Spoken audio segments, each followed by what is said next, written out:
Hi and welcome to Trending, brought to you by thedrum.co.uk and sponsored by PR and social media agency Oomph. Here's the news that's been trending this week. UK government plans to clamp down on illegal file sharing could be delayed for more than a year because the new rules are being challenged in the High Court.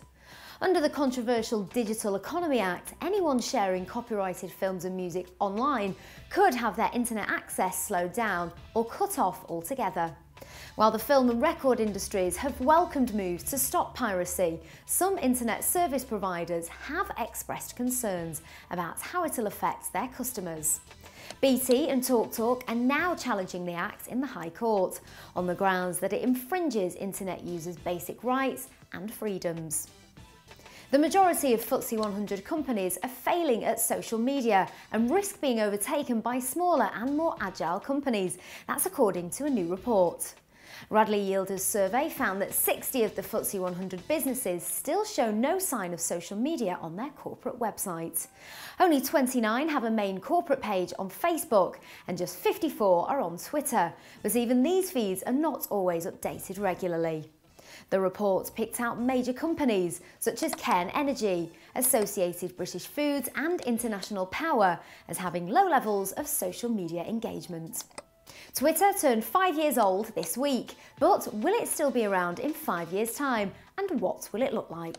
Twitter, is it going to be around in the next 5 years? What I can say about Twitter currently for Manchester Confidential, and in fact all the confidentials, is that we've had a ball with Twitter over the past 5-6 months.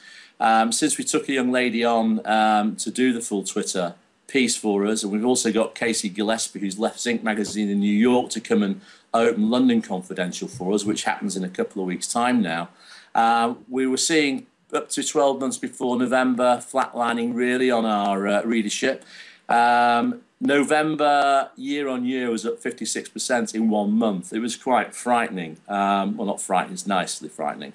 So I think what we're talking about is something which basically is something that's been around for the past 6,000 years. Don't get your knickers in a twist about the technology with Twitter.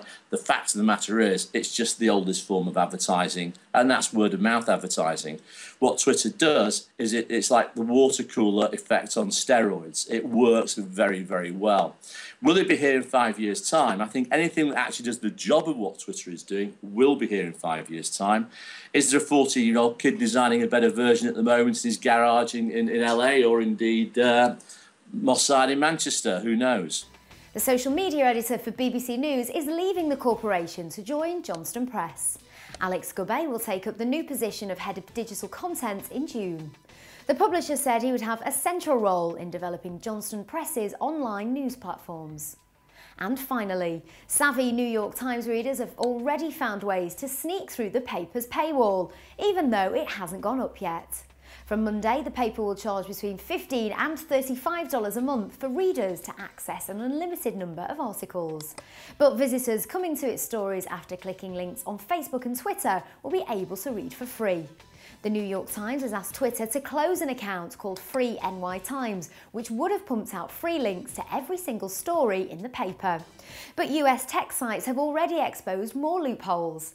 You can read more about those loopholes and all our other stories on the Drum's website. Have a great week, and we'll see you again next Friday for more trending news.